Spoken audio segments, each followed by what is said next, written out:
मैं पल्लवी करोलिया विकास coaching classes से। और आज आपके बिजनेस स्टडीज पार्ट ए का सेकंड चैप्टर का सेकंड पार्ट है और ये इसका नाम है principles of management.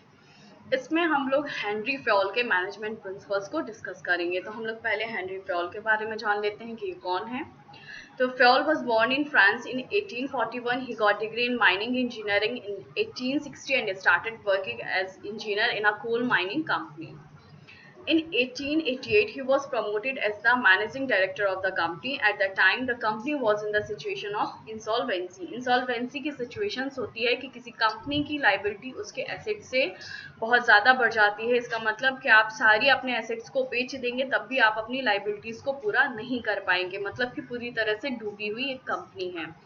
He accepted the challenge and applied his managerial techniques to bring out the company from this situation and he succeeded.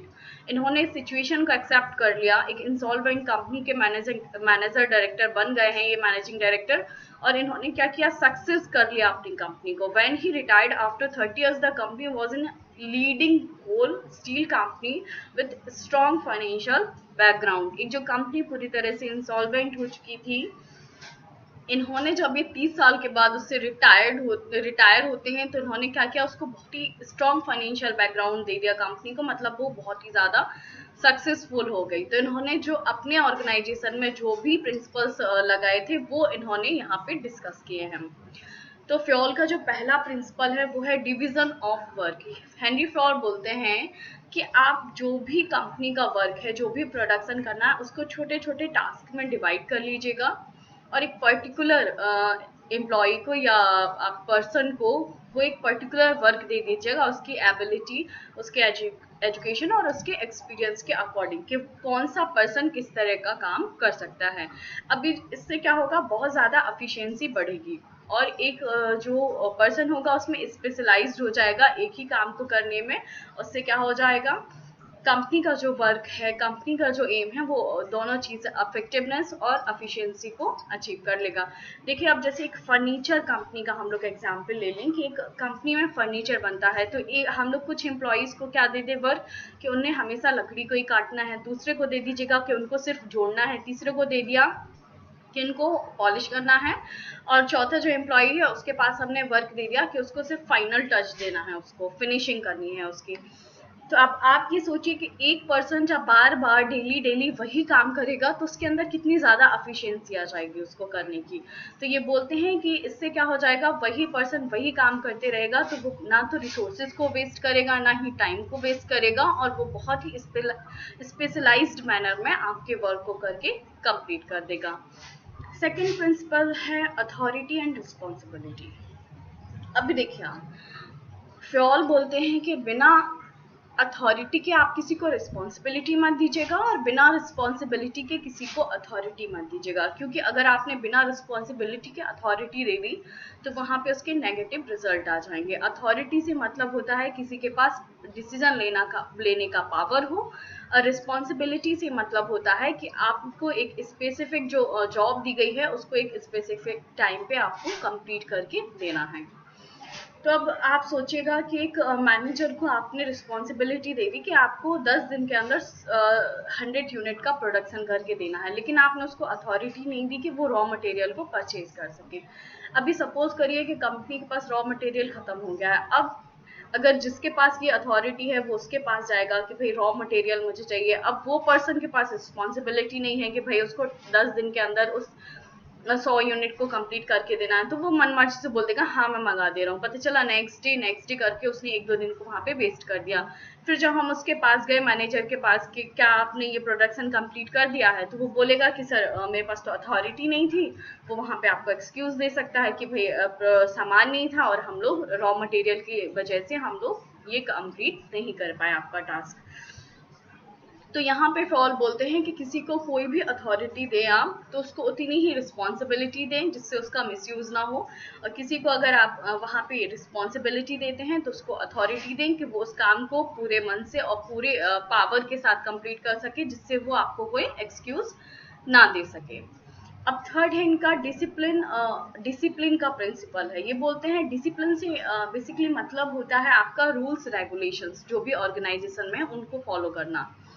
तो Fayol बोलते हैं कि ये सिर्फ सबऑर्डिनेट्स के लिए, सिर्फ एम्प्लॉयज के लिए डिसिप्लिन नहीं है, जो आपके सुपीरियर्स हैं उनके लिए भी, सभी के लिए ये डिसिप्लिन हैं कि वो भी एक क्लियर और फेयर वर्क करें अपना। जैसे कि जो आपके एम्प्लॉयज हैं उनको इफेक्टिवली और एफिशिएंटली वर्क करना चाहिए, ये उनके लिए डिसिप्लिन है। और जो सुपीरियर्स हैं उनके लिए भी डिसिप्लिन है कि बहुत ज़्यादा अगर आपकी कंपनी प्रॉफिट में जाती है तो आप अपने एम्प्लॉयज़ को बोनस दे सकते हैं, उनका इंक्रीमेंट कर सकते हैं। अगर वो बहुत अच्छा काम कर रहा है, कोई पर्टिकुलर पर्सन बहुत अच्छा अपना 100% दे रहा है, तो उसका आप प्रमोशन कर सकते हैं।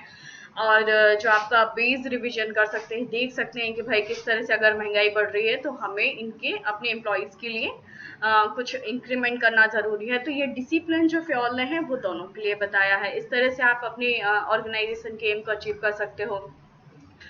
Principle of unity of command. अब यहाँ कमांड से मतलब है कि कोई भी ऑर्डर होगा वो सिर्फ एक बॉस, वन बॉस से मतलब है इनका, कि आप समझिए एक यूनिट है तो उसका एक ही बॉस हो। ये नहीं कि एक यूनिट को जो ऑर्डर देने वाले 2 3 4 लोग हैं, तो वहां पे क्या होगा, ईगो क्लैशेस आ जाएगा कि भाई 2 4 मैनेजर हैं, वो उनने कहा कि हमने पहले आपको ये बोला था, आपने ये क्यों नहीं किया, दूसरे ने बोला हमने बोला था, आपने ये क्यों नहीं कहा। और एम्प्लॉयज को क्या हो जाएगा, वहां पे मिसअंडरस्टैंडिंग हो जाएगी, वो कंफ्यूज हो जाएंगे कि भाई पहले इनका कहा माने या इनका कहा। तो एक यूनिट के लिए इन्होंने बोला है कि एक ही कमांड होनी चाहिए, एक ही बॉस होना चाहिए। जैसे कि एम्प्लॉयज हैं, अगर उनको प्रोडक्शन मैनेजर आके बोलता है कि आप बहुत एफिशिएंसी से काम करिए, आराम से काम करिए, क्योंकि हमें क्वालिटी मेंटेन करनी है।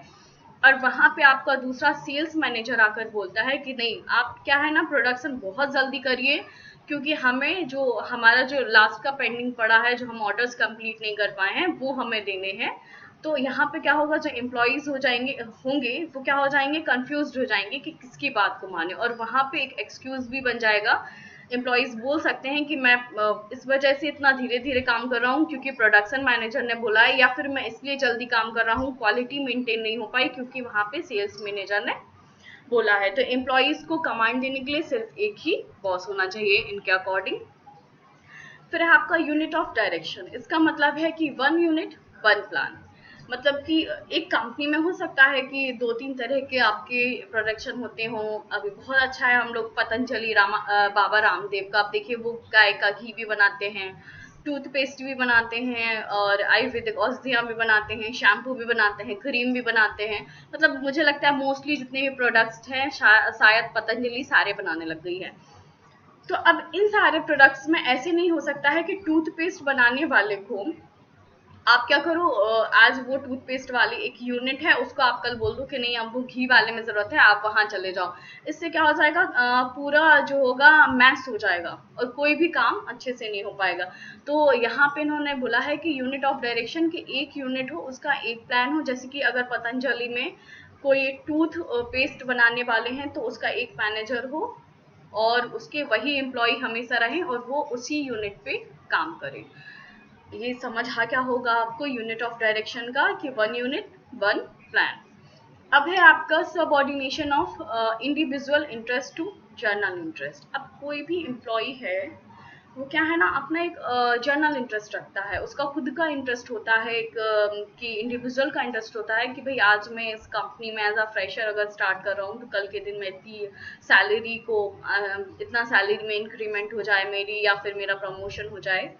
लेकिन पता चल रहा है कि आपकी कंपनी है उसमें मतलब उस तरह का नहीं चल रहा है। जैसे कि इन्होंने बोला है कि वो जो ऑर्गेनाइजेशन का एम है और इंडिविजुअल का एम है, वो अगर एक ही डायरेक्शन में काम कर रहा है तब तो ठीक है, लेकिन अगर पता चले कंपनी लॉस में जा रही है और एक जो आपका एम्प्लॉय है वो चाह रहा है कि उसको ज़्यादा वेजेस मिले या फिर ज़्यादा उसका इंक्रीमेंट हो जाए, सैलरी उसको ज़्यादा मिले, तो वहाँ पे क्या होगा ना कि जो इंडिविजुअल है उसको सेक्रीफाइस कर दिया जाएगा। लेकिन आपके ऑर्गेनाइजेशन के एम को सेक्रीफाइस नहीं किया जा सकता। चाहे तो वो उसी वेजेस पे वर्क करे, अदरवाइज वो वहाँ से जा सकता है छोड़ के, लेकिन कभी भी ऐसा नहीं होगा कि उसको सेटिस्फाइड करने के लिए आप कंपनी के एम को सेक्रीफाइस कर दें।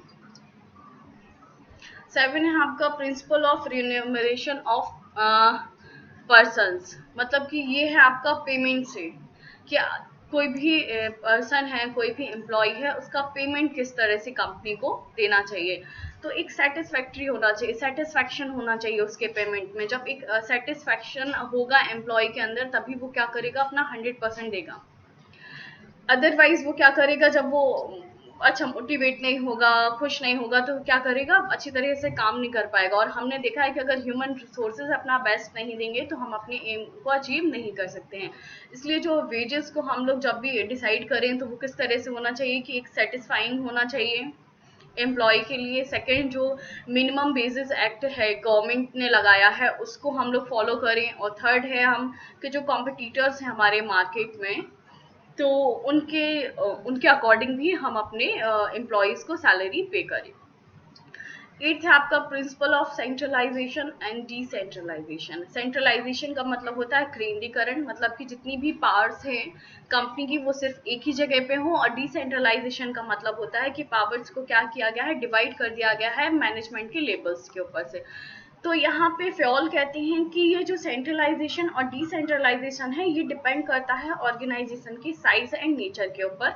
अगर छोटा ऑर्गेनाइजेशन है, वहाँ पे 10-50 जो एम्प्लॉयज हैं वो वर्क करते हैं, और उसको अगर एक पर्सन कर सकता है मैनेज, तो वहाँ पे सेंट्रलाइजेशन बेटर है। आप देख सकते हो डायरेक्टली एक ही पर्सन देख सकता है। लेकिन डिसेंट्रलाइजेशन किस लिए है, जो अगर बहुत बड़ी कंपनी है, वहाँ पे कई लेवल्स पे आपका मैनेजमेंट है, तो वहाँ डिसेंट्रलाइजेशन होना बहुत ज़्यादा ज़रूरी है, मस्ट है। क्योंकि अगर सारी पावर सुप्रीम अथॉरिटी के पास ही होगी, तो जितने भी हमारे डेली के जो वर्क्स हैं उसमें हमें क्या होगा, डिले होगा। कि अब हमें परचेज भी करना है तो सुप्रीम पावर के पास, हम जो सुप्रीम वहाँ पे मैनेजमेंट है उसके पास जाके ले रहे हैं, कि वो अथॉरिटी जब दे रहा है उसके पास सारी अथॉरिटी है, वो जब आपको बोल रहा है कि हाँ आप ले सकते हो, तो इससे क्या होगा, डिले होगा। तो डिसेंट्रलाइजेशन होना भी ज़रूरी है, लेकिन ये बोलते हैं कि इनका एक कॉम्बिनेशन होना चाहिए, ना तो बहुत ज़्यादा सेंट्रलाइजेशन होना चाहिए, ना ही बहुत ज़्यादा डिसेंट्रलाइजेशन होना चाहिए। अब प्रिंसिपल्स ऑफ स्केलर चेन, ये बोलते हैं स्केलर चेन में है कि कोई भी इंफॉर्मेशन अगर या तो वो लोअर लेवल से टॉप लेवल तक जानी है, तो उसको एक चेन के थ्रू जाना चाहिए, जितने जितने वहाँ पे मैनेजमेंट है उनके अकॉर्डिंग जाना चाहिए, उनसे होते हुए स्किप नहीं होना चाहिए। या फिर जहाँ पे जो ये आपका है टॉप लेवल की अथॉरिटी से अगर कोई भी आपका जो इंफॉर्मेशन है वो ऐसे होते हुए यहाँ पे लोअर लेवल के पास आनी चाहिए। जैसे एल को पता जाए, ए है वो एल को बताएगा, एल एम को, एम एन को, इस तरह से। ऐसे नहीं होना चाहिए कि ए ने एल को स्किप करके एम को बता दिया, यहाँ स्किप कर दिया, इनको इन्फॉर्मेशन ही नहीं है कि कंपनी में क्या चेंजेस हो रहे हैं, तो इस तरह से नहीं होना चाहिए। मगर यहाँ पे इन्होंने एक वर्ड दिया है अपने स्केलर चेन में, गैंगपेंग। इन्होंने बोला है कि अगर यहाँ पे आपको कोई ऐसी इंफॉर्मेशन है कि जो बहुत जल्दी आपको डिले नहीं करनी है चाहिए, डिले नहीं होनी ही चाहिए, तो वो क्या कर सकते हैं, जो सेम लेवल पे एम्प्लॉयज हैं वो एक दूसरे के साथ शेयर कर सकते हैं। जैसे कि डी है, और कहाँ गया है कर्सर, डी को कोई इंफॉर्मेशन अगर एन को देनी है तो वो स्किप कर सकता है, क्योंकि डिले ना हो, पता चले यहाँ से होते हुए फिर यहाँ से होते हुए ये इंफॉर्मेशन अगर आ रही है, तो हो सकता है बहुत टाइम जो है चला जाए, और जो टाइम पे हमें जो डिसीजन लेना था वो हम ना ले पाए। तो जो सेम लेवल पे जो वर्क कर रहे हैं वो तो एक दूसरे के साथ इंफॉर्मेशन शेयर कर सकते हैं, लेकिन ये ऐसे इंफॉर्मेशन कभी शेयर नहीं कर सकते हैं कि डी एल को कोई इंफॉर्मेशन डायरेक्ट नहीं दे सकता है। अगर उनको टॉप लेवल या लोअर लेवल पे या अदर लेवल पे उनको अपने से जॉब वाले को देनी है, तो फिर उनको क्या स्केलर चेन को ही फॉलो करना पड़ेगा। तो स्केलर चेन आपको समझ आ गया होगा। फिर है प्रिंसिपल ऑफ ऑर्डर। अभी ऑर्डर से मतलब होता है व्यवस्थित होना। तो फ्योल बोलते हैं कि कंपनी में सारी चीजें व्यवस्थित होनी चाहिए, कि एक पर्टिकुलर पर्सन को पता होना चाहिए कि उसका केबिन कहाँ है, चाहे वो 2 दिन, 10 दिन, 15 दिन, 1 महीने, 1 साल, 10 साल काम करे, लेकिन वो उसका केबिन वहीं पे रहे। और चीजें जो मशीनरी हैं, जो टूल्स हैं आपके, उनका भी एक डिसाइड होना चाहिए प्लेस, कि नहीं स्पेसिफिक इसी प्लेस पे मिलेगी, जिससे हमारा क्या हो, टाइम वेस्ट ना हो, एनर्जी वेस्ट ना हो उनको ढूंढने में। अब सपोज करिए किसी एम्प्लॉय को सुपरवाइजर से बात करनी है, अगर सुपरवाइजर का एक स्पेसिफिक जगह पे केबिन है, तो डायरेक्टली वो तुरंत जाएगा, उससे बात करके आ जाएगा। अब पता चला सुपरवाइजर जगह ही बदलता रहता है, तो क्या हो जाएगा, कि जो एम्प्लॉय है उसकी एनर्जी भी वेस्ट होगी, टाइम भी वेस्ट होगा। इस तरह से क्या होगा, हम अपने टाइम एनर्जी को वेस्ट करेंगे तो ऑर्गेनाइजेशन एम को अचीव नहीं कर पाएंगे। तो इन्होंने बोला है कि प्रिंसिपल ऑफ ऑर्डर में सारी चीजें अपनी जगह पे होनी चाहिए। फिर है प्रिंसिपल ऑफ इक्वलिटी। इससे मतलब है कि जो भी आपके सबॉर्डिनेट्स हैं, एम्प्लॉयज हैं, मैनेजर्स हैं, इन सब में ना जो बिहेवियर होना चाहिए, जो वो इक्वल होना चाहिए। मतलब कि सेम जॉब के लिए same salary, same leave, rules regulations जो भी हैं वो सेम होना चाहिए। कि अगर एक एम्प्लॉय है वो क्लर्क है, दूसरा है वो भी क्लर्क है, तो उनके लिए अगर उनको छुट्टी लेना है तो सेम रूल्स होने चाहिए। उनकी सैलरी भी उसी तरह से होनी चाहिए। आप जेंडर नहीं देख सकते कि नहीं, अगर मेल फीमेल है तो हम सैलरी कम कर दें, या रूल्स को चेंज कर दें कि फीमेल हैं तो इनके लिए हम ज़्यादा दे दें, कि भाई छूट दे दें और मेल को नहीं दें। तो इस तरह से नहीं। प्रिंसिपल्स ऑफ इक्वलिटी मतलब सेम जो वर्क है उसके लिए, एम्प्लॉयज के लिए काइंडनेस से और उनके लिए इक्वल बिहेव करना बहुत ज़्यादा ज़रूरी है। तभी जाके वो क्या मोटिवेट होते हैं, वर्क अपना बहुत अच्छे से करते हैं। अब 12 है आपका stability of tenure of personnel. मतलब कि इसका मतलब है टर्मिनेशन और आपका ट्रांसफर्स। तो यहाँ पे ये फ्योल बोलते हैं कि किसी भी कंपनी में टर्मिनेशन और ट्रांसफर बहुत जल्दी जल्दी नहीं होने चाहिए। तभी आप किसी एम्प्लॉय को निकालिए या उसका ट्रांसफर करिए जब बहुत ही ज़्यादा ज़रूरी हो, या वो एम्प्लॉय बिल्कुल ही मतलब कर ही नहीं रहा है आपके वर्क को, तब जाकर उसको टर्मिनेट करिए। अदरवाइज उसको टर्मिनेट या ट्रांसफर मत करिए। क्योंकि अगर एक फ्रेशर को आपने जॉब पर रखा तो उसको आपने 1-1.5 साल जो अपना उसको वर्क एक्सपीरियंस मिला, जिसको आपने उसको सिखाया, अगर वो आपके यहाँ से सीखकर दूसरी जगह काम करने चला जाएगा तो वो एक एक्सपीरियंस जो आपके यहाँ से लेकर गया वो दूसरे के काम आ रहा है। और आपको क्या करना पड़ेगा, फिर उसकी जगह पे उस पोस्ट को भर के दोबारा से एक फ्रेशर को सिखाना पड़ेगा कि ये इस तरह से काम होता है। तो इस तरह से क्या होगा, आपका रिसोर्सेज का वेस्ट होगा और कंपनी भी लॉस में जाएगी। फिर 13 प्रिंसिपल है इनका इनिशिएटिव।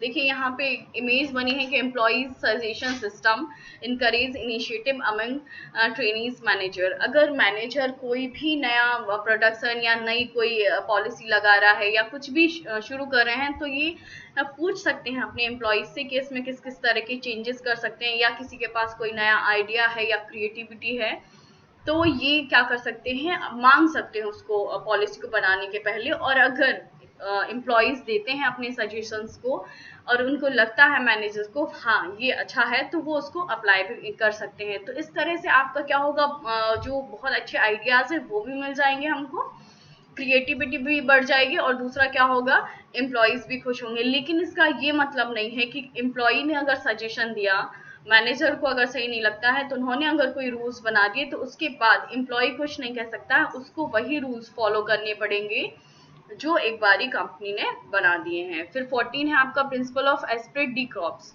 मतलब कि इन्होंने बोला है यूनिटी में स्ट्रेंथ होती है, कि जब एक यूनिट के सभी लोग, एक ग्रुप के सारे मेंबर्स उसको अपना एक ग्रुप एम समझ के काम करेंगे, तब बहुत ज़्यादा अच्छे तरीके से काम हो सकता है। सपोज करिए कि एक कंपनी में उन्होंने क्या किया, 10-10 लोगों का एक ग्रुप बना दिया। अब एक ग्रुप में उन्होंने बोल दिया कि जो 10 लोग हैं उनको 100 यूनिट का प्रोडक्शन करना है, और उसमें से क्या हुआ कि सडनली नेक्स्ट डे या उसके नेक्स्ट डे क्या हुआ कि अगले 2 पर्सन है, किसी को कहीं बाहर जाना पड़ गया, कोई बीमार पड़ गया, तो अब 8 जो बचे हुए वो आपके एम्प्लॉयज हैं, तो वो ये नहीं करें कि नहीं हम अपने अपने हिस्से की 10-10 यूनिट तैयार कर देंगे। तो उससे ग्रुप का जो एम था 100 यूनिट का, वो किस पे रह जाएगा, 80 यूनिट्स पे, तो वो फेल हो जाएगा।